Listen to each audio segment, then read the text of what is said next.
Hola, muy buenas tardes y sean bienvenidos a este nuevo cuento en este canal. Hoy vamos a leer La carta robada del famosísimo escritor Edgar Allan Poe. Me hallaba en París en el otoño del 18.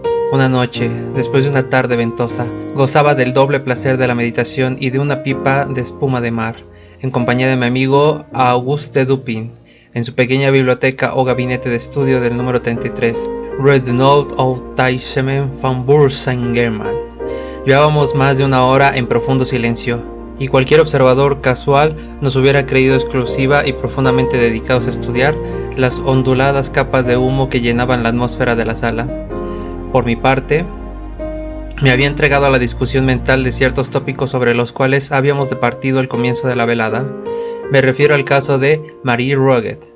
No dejé de pensar, pues, en una coincidencia, cuando vi abrirse la puerta para dejar paso a nuestro viejo conocido Monsieur G., el prefecto de la policía de París.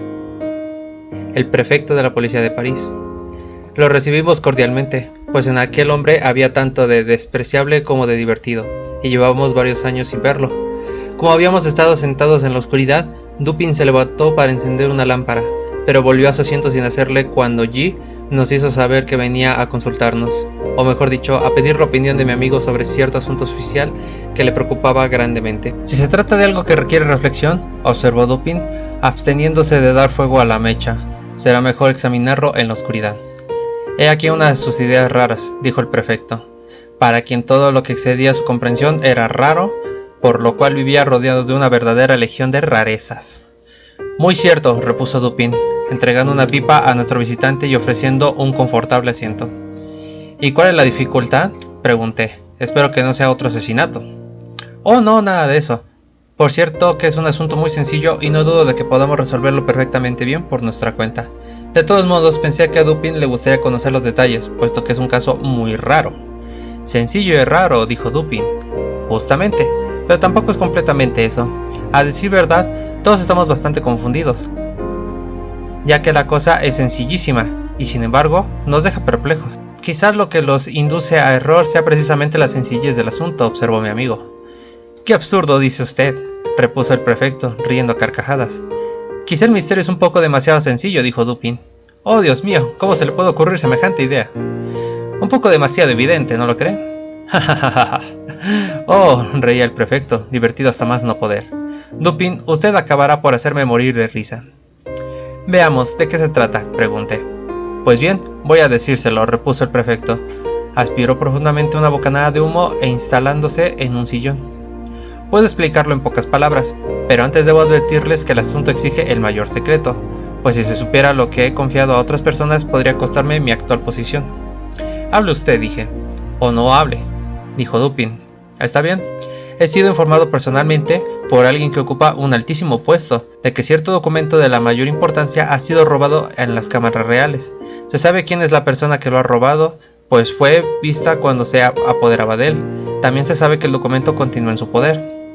¿Cómo se sabe eso?, preguntó Dupin.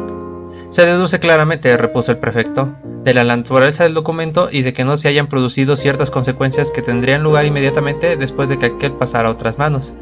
Vale decir, en caso de que fuera empleado en la forma en que el ladrón ha pretendido hacerlo al final. Sea un poco más explícito, dije. Pues bien, puedo afirmar que dicho papel da a su poseedor cierto poder en cierto lugar donde dicho poder es inmensamente valioso. El prefecto estaba encantado de su jerga diplomática.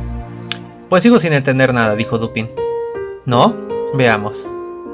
La presentación del documento a una tercera persona que no nombraremos pondría sobre el tapete el honor de un personaje de las más altas esferas, y ello da al poseedor del documento un dominio sobre el ilustre personaje cuyo honor y tranquilidad se ven de tal modo amenazados. Pero ese dominio, interrumpí, dependerá de que el ladrón supiera que dicho personaje lo conoce como tal. ¿Y quién osaría? El ladrón, dijo G. Es el ministro D, que se atreve a todo, tanto en lo que es digno como en lo que es indigno de un hombre.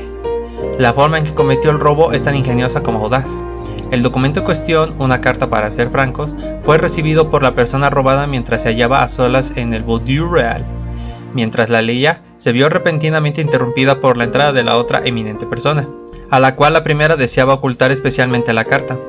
Después de una apresurada y vana tentativa de esconderla en un cajón, debió dejarla, abierto como estaba, sobre una mesa. Como el sobrescrito había quedado hacia arriba y no se veía el contenido, la carta podía pasar sin ser vista, pero en ese momento aparece el ministro D. Sus ojos de lince perciben inmediatamente el papel, reconoce la escritura del sobrescrito, observa la confusión de la persona en cuestión y adivina su secreto. Luego de tratar algunos asuntos en la forma expedita que le es usual, extrae una carta parecida a la que nos ocupa. Finge leerla y la coloca luego exactamente al lado de la otra. Vuelve entonces a departir sobre las cuestiones públicas durante un cuarto de hora, se levanta finalmente y al despedirse toma la carta que no le pertenece. La persona robada ve la maniobra, pero no se atreve a llamarle la atención en presencia de la tercera, que no se mueve de su lado. El ministro se marcha, dejando sobre la mesa la otra carta sin importancia. Pues bien, dijo Dupin, dirigiéndose a mí, ahí tiene usted lo que se requería para que el dominio del ladrón fuera completo. Este sabe que la persona robada lo conoce como el ladrón. En efecto, dijo el prefecto, y el poder así obtenido ha sido usado en estos últimos meses para fines políticos, hasta un punto sumamente peligroso. La persona robada está cada vez más convencida de la necesidad de recobrar su carta, pero claro está, una cosa así no puede hacerse abiertamente. Por fin arrastrada por la desesperación, dicha persona me ha encargado de la tercera. Para lo cual, dijo Dupin, envuelto en un perfecto torbellino de humo, no podía haberse deseado o siquiera imaginado a gente más sagaz. Me halaga usted, repuso el prefecto, pero no es imposible que, en efecto, se tenga de mí tal opinión. ¿Cómo hace usted notar? Dije, es evidente que la carta sigue en posesión del ministro, pues lo que le confiere su poder es dicha posesión y no su empleo. Apenas empleada la carta, el poder cesaría. Muy cierto, convino G. Mis pesquisas se basan en una convicción. Lo primero que hice fue registrar cuidadosamente la mansión del ministro, aunque la mayor dificultad residía en evitar que llegara a enterarse.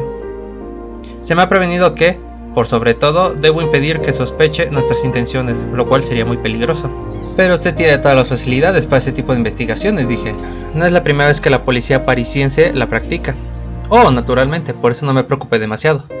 Las costumbres del ministro me daban además una gran ventaja. Con frecuencia pasa la noche fuera de su casa. Los sirvientes no son muchos y duermen alejados de los aposentos de su amo. Como casi todos son napolitanos, es muy fácil inducirlos a beber copiosamente. Bien saben ustedes que poseo llaves con las cuales puedo abrir cualquier habitación de París. Durante estos 3 meses no ha pasado una noche sin que me dedicara personalmente a registrar la casa de D, mientras honor está en juego, y para confiarles un gran secreto. La recompensa prometida es enorme, por eso no abandoné la búsqueda hasta no tener la completa seguridad de que el ladrón es más astuto que yo. Estoy seguro de haber mirado en cada rincón posible de la casa donde la carta podría haber sido escondida. ¿No sería posible, pregunté, que si bien la carta se halla en posesión del ministro, como parece incuestionable, éste la haya escondido en otra parte que en su casa? Es muy poco probable, dijo Dupin. El peculiar giro de los asuntos actuales en la corte y especialmente de las intrigas en las cuales se haya envuelto D.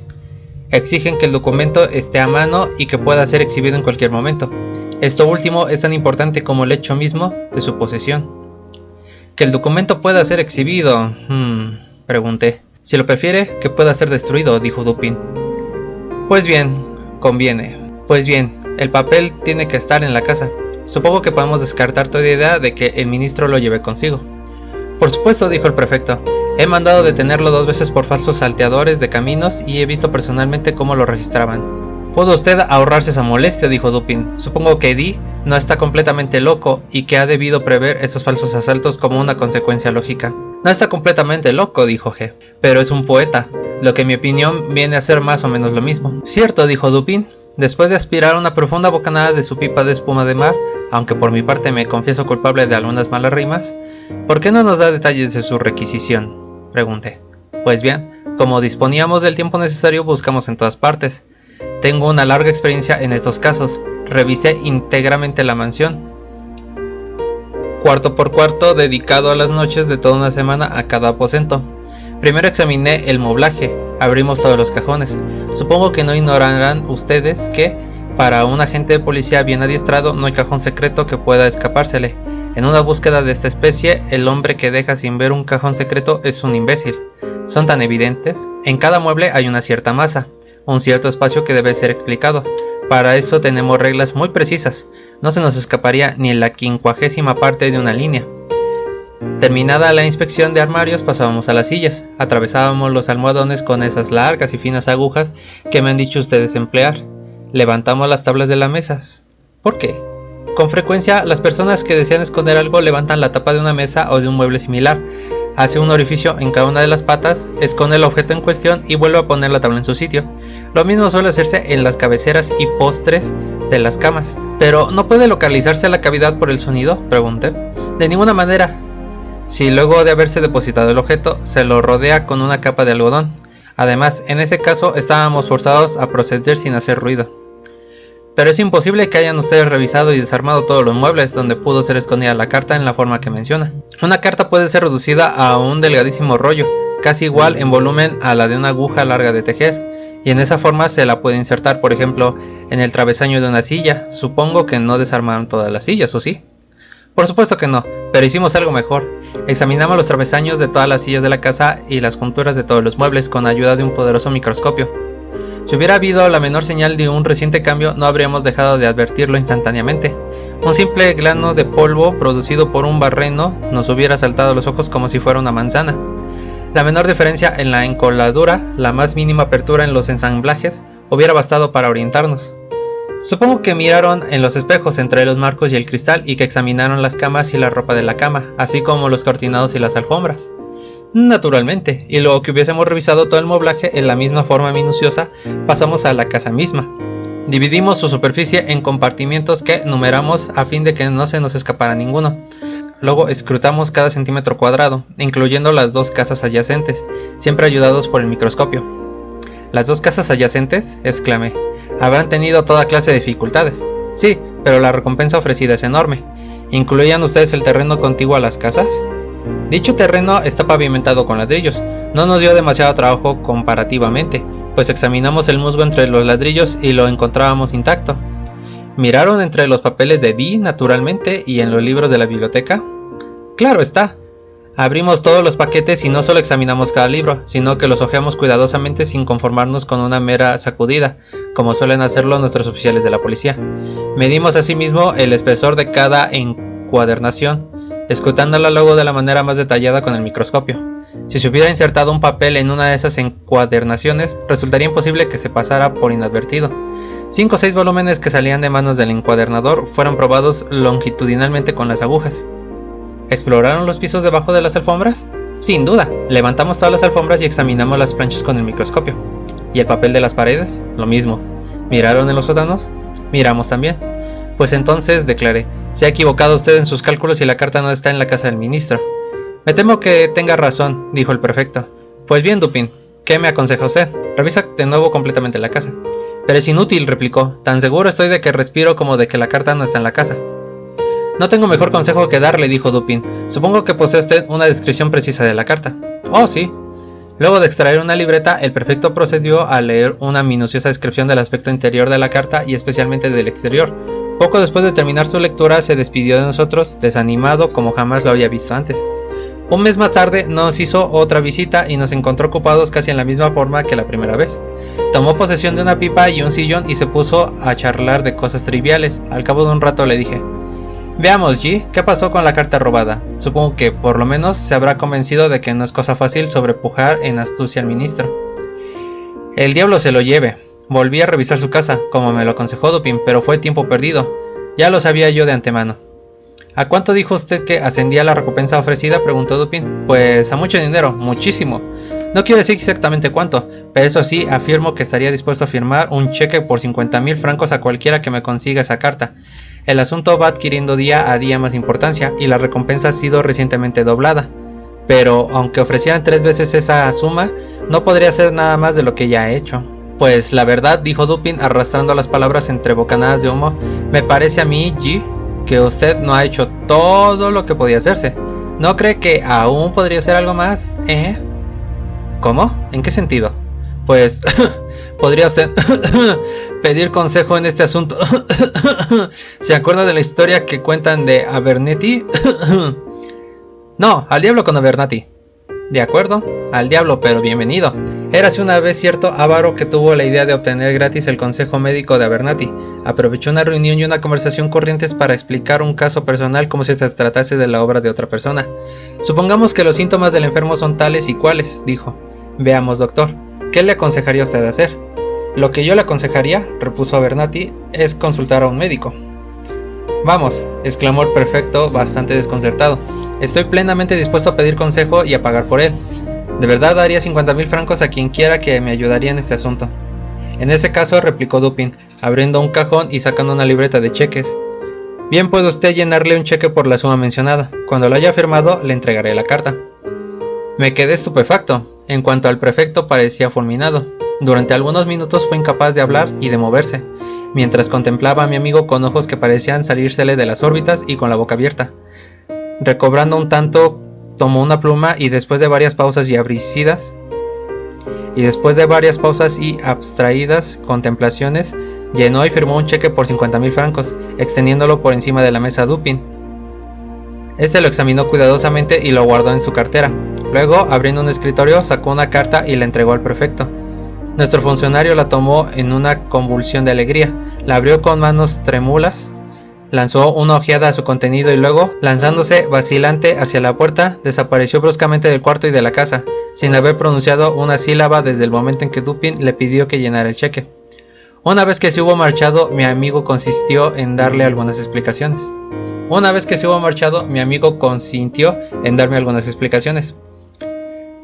La policía parisiente es sumamente hábil a su manera, dijo. Es perseverante, ingeniosa, astuta y muy versada en los conocimientos que sus deberes exigen.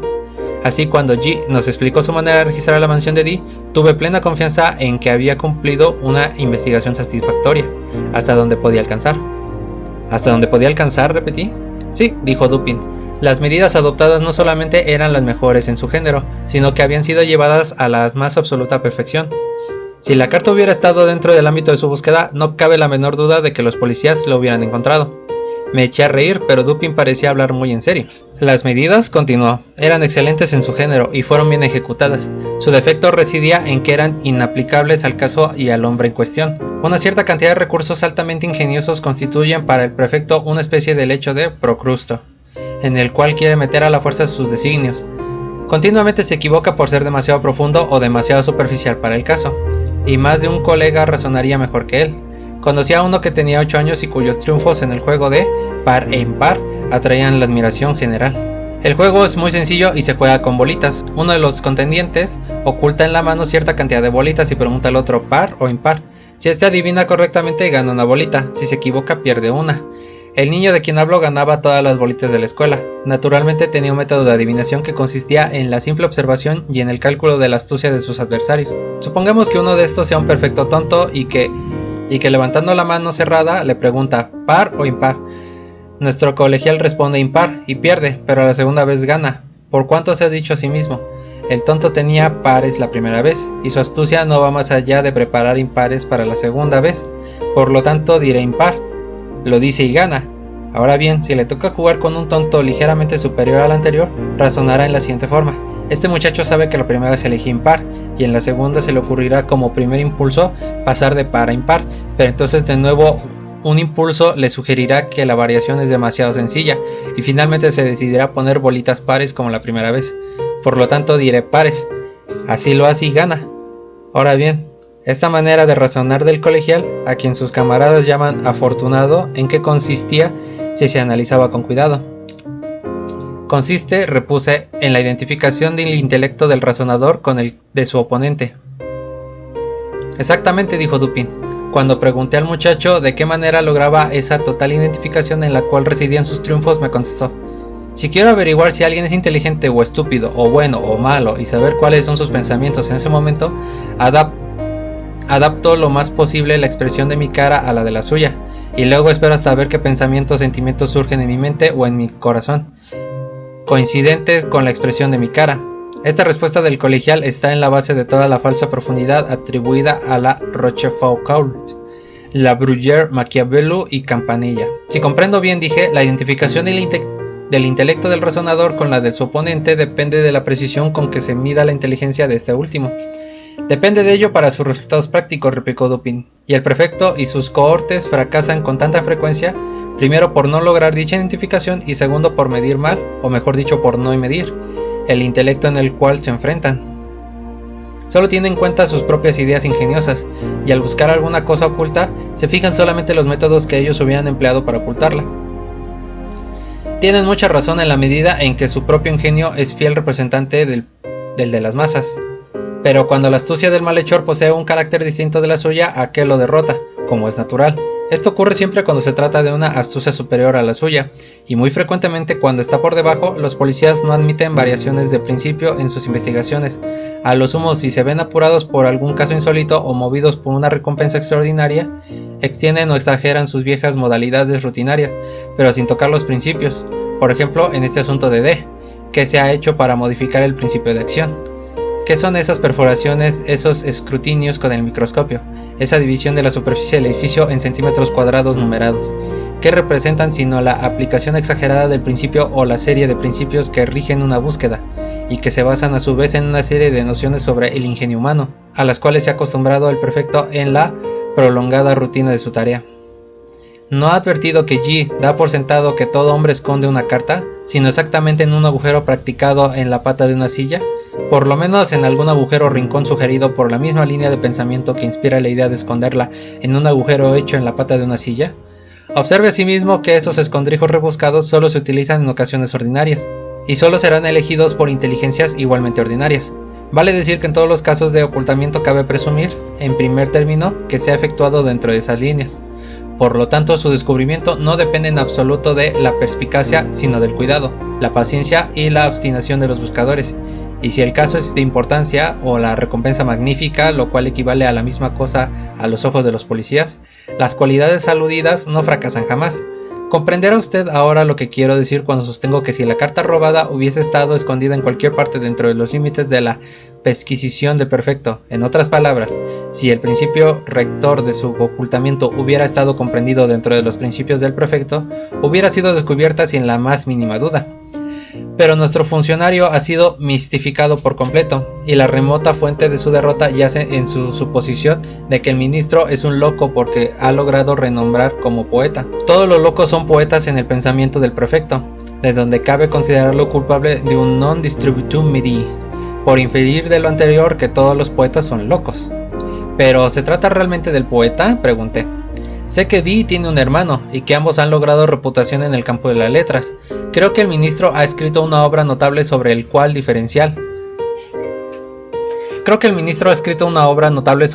diferencial. Es un matemático y no un poeta. Se equivoca usted, lo conozco bien y sé que es ambas cosas. Como poeta y matemático es capaz de razonar bien, en tanto que como mero matemático no hubiera sido capaz de hacerlo y habría quedado a merced del perfecto. Me sorprenden esas opiniones, dije, que el consenso universal contradice. Supongo que no pretende usted aniquilar nociones que tienen siglos de existencia sancionada. La razón matemática fue considerada siempre como la razón por excelencia. You ya a papier, replicó Dupin, citando a Chamfort, que tu ti idi publique tu te convention requets mediut sotie, car elle convenu a plus grand nombre. Le aseguro que los matemáticos han sido los primeros en difundir el error popular al cual alude usted, y que no por difundido deja de ser un error. Con arte digno de mejor causa han introducido, por ejemplo, el término análisis en las operaciones algebraicas. Los franceses son los causantes de este engaño, pero si un término tiene alguna importancia, si las palabras derivan su valor de su aplicación, entonces concedo que análisis abarca álgebra, tanto como en latín ambitus implica ambición, religio religión, u homines honesti, la clase de las gentes honorables. Me temo que se malquiste usted con alguno de los algebristas de París, pero continúe. Niego la validez y por tanto los resultados de una razón cultivada por cualquier procedimiento especial que no sea lógico abstracto. Niego en particular la razón extraída del estudio matemático. Las matemáticas constituyen la ciencia de la forma y la cantidad. El razonamiento matemático es simplemente la lógica aplicada a la observación de la forma y la cantidad. El gran error está en suponer que incluso las verdades de lo que se denomina álgebra pura constituyen verdades abstractas o generales, y este error es tan enorme que me asombra que se hayan aceptado universalmente. Los axiomas matemáticos no son axiomas de validez general. Lo que es cierto de la relación, de la forma y la cantidad, resulta con frecuencia erróneo aplicado, por ejemplo, a la moral. En esta última ciencia suele no ser cierto que el todo sea igual a la suma de las partes. Tampoco en química este axioma se cumple. En la consideración de los móviles falla igualmente, pues dos móviles de un valor dado no alcanzan necesariamente al sumarse un valor equivalente a la suma de sus valores. Hay muchas otras verdades matemáticas que solo son tales dentro de los límites de la relación, pero el matemático llevado por el hábito arguye basándose en sus verdades finitas, como si tuviera una aplicación general, cosa que por lo demás la gente acepta y cree. En su erudita mitología, Ryan alude a una analogía fuente de error, cuando señalé que, aunque no se cree en las fábulas paganas, solemos olvidarnos de ello y extraemos consecuencias como si fueran realidades existentes. Pero para los algebristas, que son realmente paganos, las fábulas paganas constituyen materia de credulidad, y las inferencias que de ellas extraen no nacen de un descuido de la memoria, sino de un inexplicable reblandecimiento mental. Para resumir, jamás he encontrado un matemático en quien se pudiera confiar, fuera de sus raíces y sus ecuaciones, o que no tuviera por artículo de fe que x cuadrada más px es absoluta e incondicionalmente igual a q. Por vía de experimento, diga a uno de estos caballeros que, en su opinión, podrían darse caso en que x cuadrada más px no fuera absolutamente igual a q, pero una vez que le hayan hecho comprender lo que quiera decir, sálgase de su camino lo antes posible porque es seguro que tratará de golpearlo. Lo que busco indicar, agregó Dupin, mientras yo reía de sus últimas observaciones, es que si el ministro hubiera sido solo un matemático, el prefecto no se habría visto en la necesidad de extenderme este cheque, pero sé que es tanto matemático como poeta, y mis medidas se han adaptado a sus capacidades, teniendo en cuenta las circunstancias que lo rodeaban. Sabía que es un cortesano y un audaz intrigante. Pensé que un hombre semejante no dejaría de estar al tanto de los métodos policiales ordinarios. Imposible que no anticipara, y los hechos lo han probado así, los falsos asaltos a que fueron sometidos. Reflexioné que igualmente había previsto las pesquisas secretas en su casa. Sus frecuentes ausencias nocturnas, que el prefecto consideraba una excelente ayuda para su triunfo, me parecieron simplemente astucias destinadas a brindar oportunidades a la pesquisa y convencer lo antes posible a la policía de que la carta no se hallaba en la casa, como G. Terminó finalmente por creer. Me parece asimismo que toda la serie de pensamientos que con algún trabajo acabo de exponerle y que se refieren al principio invariable de la acción policial en su búsqueda de objetos ocultos, no podía dejar de ocurrírsele al ministro. Ello debió conducirlo inflexiblemente a desdeñar todos los escondrijos vulgares. Reflexioné que ese hombre no podía ser tan simple como para no comprender que el rincón más remoto e inaccesible de su morada estaría tan abierto como el más vulgar de los armarios a los ojos. Las sondas, los barrenos y los microscopios del prefecto, vi por último que Dee terminaría necesariamente en la simplicidad, si es que no la adopta por una cuestión de gusto personal. Quizá recuerde usted con qué gana rió el prefecto cuando, en nuestra primera entrevista, sugerí que acaso el misterio lo perturbaba por su absoluta evidencia. Me acuerdo muy bien, respondí. Por un momento pensé que iban a darle convulsiones. El mundo material, continuó Dupin, abunda en estricta analogía con el inmaterial, y ello tiñe de verdad el dogma retorcido según el cual la metáfora o el símil sirven tanto para reforzar un argumento como para embellecer una descripción. El principio de la vis inertiae, por ejemplo, parece idéntico en la física y en la metafísica. Si en la primera es cierto que resulta más difícil poner en movimiento un cuerpo grande que uno pequeño, y que el impulso o cantidad de movimiento subsecuente se hallara en relación con la dificultad, no menos cierto es en metafísica que los intelectos de máxima capacidad, aunque más vigorosos, constantes y eficaces en sus avances que los de grado inferior, son más lentos en indicar dicho avance y se muestran más incómodos y vacilantes en los primeros pasos. Otra cosa, ¿ha observado alguna vez entre las muestras de las tiendas cuáles atraen la atención en mayor grado? Jamás se me ocurrió pensarlo, dije. Hay un juego de adivinación, continuó Dupin, que se juega con un mapa. Uno de los participantes pide al otro que se encuentre una palabra dada, el nombre de una ciudad, un río, un estado o un imperio. En suma, cualquier palabra que figure en la abigarrada y complicada superficie del mapa. Por lo regular, un novato en el juego busca confundir a su oponente proponiéndole los nombres escritos con los caracteres más pequeños, mientras que el buen jugador escogerá aquellos que se extienden con grandes letras de una parte a otra del mapa. Estos últimos, al igual que las muestras y carteles excesivamente grandes, escapan a la atención a fuerza de ser evidentes, y en esto la desatación ocular resulta análoga al descuido que lleva al intelecto a no tomar en cuenta consideraciones excesivas y palpablemente evidentes. De todos modos, en este asunto que se halla por encima o por debajo del entendimiento del prefecto, jamás se le ocurrió como probable o posible que el ministro hubiera dejado la carta delante de las narices del mundo entero, a fin de impedir mejor que una parte de ese mundo pudiera verla. Cuanto más pensaba en el audaz, decidió y característico ingenio de Dee en que el documento debería hallarse siempre a mano si pretendía servirse de él para sus fines, y en la absoluta seguridad proporcionada por el prefecto de que el documento no se hallaba oculto dentro de los límites de la búsqueda ordinaria de dicho funcionario. Más seguro me sentía de que, para esconder la carta, el ministro había acudido al más amplio y sagaz de los expedientes, el no ocultarla. Compenetrando de estas ideas, me puse un par de anteojos verdes, y una hermosa mañana acudí como por casualidad a la mansión ministerial. Allí a Dee en casa bosteciendo, paseándose sin hacer nada y pretendiendo hallarse en el colmo del ennui. Probablemente se trataba del más activo y energético de los seres vivientes, pero eso tan solo cuando nadie lo ve. Para no ser menos, me quejé del mal estado de mi visita y de la necesidad de usar anteojos, bajo cuya protección pude observar cautelosa pero detalladamente el aposento, mientras en apariencia seguía con toda atención a las palabras de mi huésped.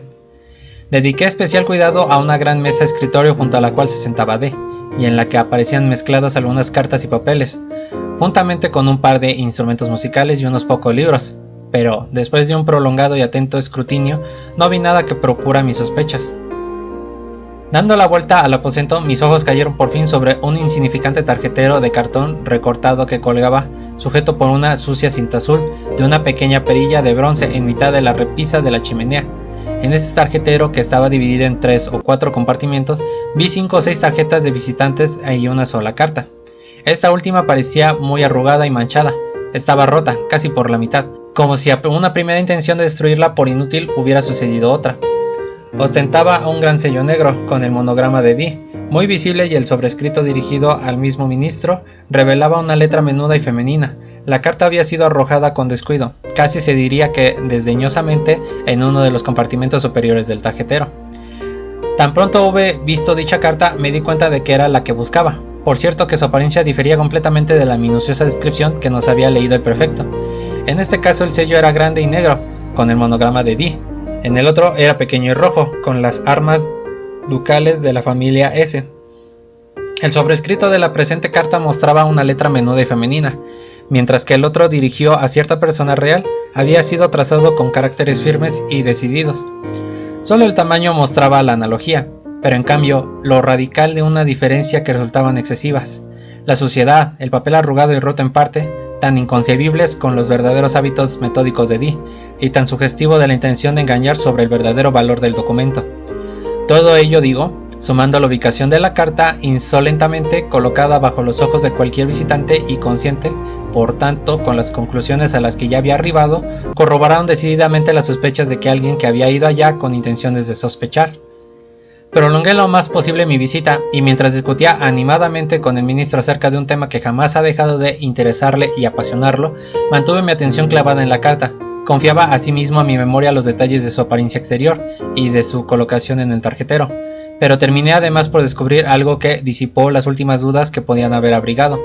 Al mirar atentamente los bordes del papel, noté que estaban más agajados de lo necesario. Presentaban el aspecto típico de todo papel grueso que ha sido doblado y aplastado con una plegadera, y luego es vuelto en sentido contrario, usando los mismos pliegues formados la primera vez. Este descubrimiento me bastó. Era evidente que habían dado la vuelta a la carta como un guante, a fin de ponerle un nuevo sobrescrito y un nuevo sello. Me despedí del ministro y me marché enseguida, dejando sobre la mesa una tabaquera de oro. A la mañana siguiente volví en busca de la tabaquera y reanudamos placenteramente la conversación del día anterior. Pero mientras departíamos, oyóse justo debajo de las ventanas un disparo como de pistola, seguido por una serie de gritos espantosos y las voces de una multitud aterrorizada. D corrió a una ventana, la abrió de par en par y miró hacia afuera. Por mi parte me acerqué al tarjetero, saqué la tarjeta guardándola en el bolsillo y la reemplacé por un facsimil, por lo menos en el aspecto exterior, que había preparado cuidadosamente en casa, imitando el monograma de Dee con ayuda de un sello de miga de pan. La causa del alboroto callejero había sido la extravagante conducta de un hombre armado de un fusil, quien acababa de disparar el arma contra un grupo de mujeres y niños. Comprobóse sin embargo que el arma no estaba cargada, y los presentes dejaron en libertad al individuo considerándolo borracho o loco. Apenas se hubo alejado, Dee se apartó de la ventana, donde me había reunido con él inmediatamente después de apoderarme de la carta. Momentos después me despedí de él. Por cierto que el pretendido lunático había sido pagado por mí. Pero, ¿qué intención tenía usted?, pregunté, al reemplazar la carta por un facsimil. ¿No hubiera sido preferible apoderarse abiertamente de ella en su primera visita y abandonar la casa? Dee es un hombre resuelto a todo, y lleno de coraje, repuso Dupin. En su casa no faltan servidores devotos a su causa. Si me hubiera atrevido a lo que usted sugiere, jamás habría salido de allí con vida. El buen pueblo de París no hubiese oído hablar nunca más de mí, pero además llevaba una segunda intención. Bien conoce usted mis preferencias políticas. En este asunto he actuado como partidario de la dama en cuestión. Durante 18 meses el ministro la tuvo a su merced. Ahora es ella quien lo tiene a él. Pues ignorante de que la carta no se halla ya en posesión de Dee, continuará presionando como si la tuviera. Esto lo llevará inevitablemente a la ruina política. Su caída, además, será tan precipitada como ridícula.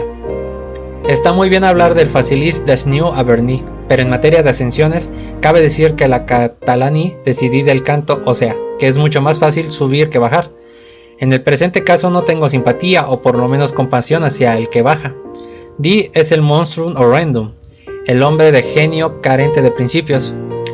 Confieso sin embargo que me gustaría conocer sus pensamientos cuando al recibir el desafío de aquella a quien el prefecto llama cierta persona, se vea forzado a abrir la carta que le dejé en el tarjetero. ¿Cómo? ¿Escribió usted algo en ella? Vamos, no me pareció bien dejar el interior en blanco, hubiera sido insultante. Cierta vez en Viena, Dee me jugó una mala pasada, y sin perder el buen humor le dije que no lo olvidaría, de modo que, como no dudo de que sentiría cierta curiosidad por saber quién se ha mostrado más ingenioso que él, pensé que era una lástima no dejarle un indicio. Como conoce muy bien mi letra, me limité a copiar en mitad de la página estas palabras. Un de cien sinfoniaste, sil nes digne diatre, et nigue de ties, las hallarán ustedes en el atre de Cebrillon. Fin. Espero que les haya gustado esta historia. Este cuento se asemeja mucho más a lo que es en cierta manera las historias de Sherlock Holmes. Creo que se disfruta más viéndolo, por así decirlo, en películas que he leído, ya que hubo una buena parte en el medio donde realmente la parte matemática y de lo matemático y lo filosófico realmente no llegaba a nada como tal y se pudo haber acortado esa parte, pero en fin, la manera en que este cuento de detective se lleva a cabo resulta bastante bueno, y la manera en la que se explica cómo son los métodos policíacos para investigar dónde estaba la carta y la manera tan sencilla en la que se vio dónde se escondía la carta, resulta difícil no llegar a compararlo con Sherlock Holmes, honestamente. Y espero que les haya divertido esta historia y que haya quedado bastante bien la parte del misterio, y espero que les guste bastante. En fin, muchísimas gracias por ver esta historia y nos veremos en la próxima. Muchísimas gracias y hasta la próxima. Bye.